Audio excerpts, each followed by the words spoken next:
March, Democrats are ramping up wild rhetoric against President Trump. Here's far-left Texas Congresswoman Jasmine Crockett at a rally in Phoenix on Sunday. I do want to be aggressive because we're going to have to be aggressive. Listen, Donald Trump is a piece of shit. Okay, we know that. Yes, he is. But in a functioning democracy, he still would not be able to get away with this. Wow, I haven't heard anybody mention MoveOn.org in a long time. There was a big thing by her head. Aggressive might be one word for the insults that she hurled at the president. We've kind of seen this play out before, kind of like, the orange orangutan, the Timu Hitler. He on the same nonsense too. Bro, you the real criminal. Like, stop coming for people that's out here in these streets. A different accent, apparently, on TikTok.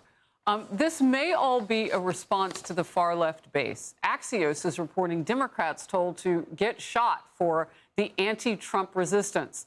It quotes a House Democrat saying, "What I have seen is a demand that we get ourselves arrested intentionally or allow ourselves to be victims of violence." It adds, constituents have told them civility isn't working and to prepare for violence to fight to protect our democracy. In Focus Now, Gianno Caldwell, Fox News political analyst and author of the fabulous book, The Day My Brother Was Murdered, My Journey Through America's Violent Crime Crisis. Go out, get that book, read it. It's amazing. All the stories of other people who died on the day that your brother perished. Yes, Gianno, absolutely. when you Thank hear you, people say, basically go out and get shot, get yourself hurt, so that you can make the other side look evil. What kind of a game plan is that? Well, clearly the Democratic brand is dog food, and that's the unfortunate reality for Democrats, and it is cemented.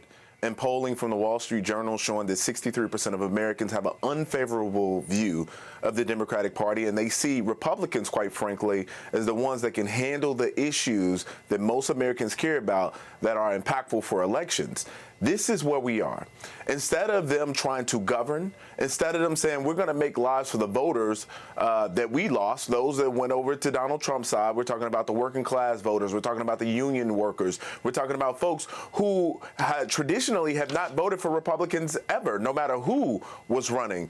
Instead of them saying we're going to make sure their lives are better, they're going and acting like kids, honestly. It's viral versus policy is what we're seeing. They're having whatever camera they can put in their face, cell phone or otherwise, to come up with something ridiculous that could potentially go viral instead of acting in alignment with what the American people want. And that's why their party is looked at so unfavorably, and that's why so many people are leaving the Democratic Party today. Yeah, look, we've already seen political violence. We've seen it more than once, just in the last year or so. So it is untenable, it is unsustainable as a society to have members of a party and supporters of that party say, go out and pretend like you were hurt by the other side, so that they can have also a reason to get aggressive with MAGA and supporters of the president. And we've seen this kind of rhetoric before.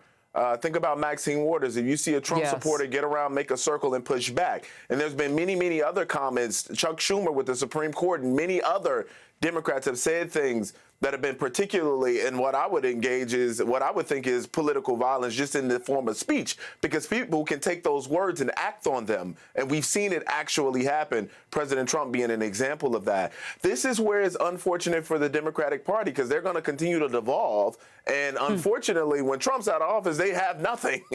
They have nothing. The media has unfortunately continued to be negative around Donald Trump, even on the very positive accomplishments. I think the Big Beautiful Bill was a great accomplishment for the American people, one in which is going to impact working class and middle class people alike in a very positive way. So for those individuals who continue to use this divisive rhetoric, you're doing yourself and your party a disservice. You're not being taken seriously. And honestly, they're like children.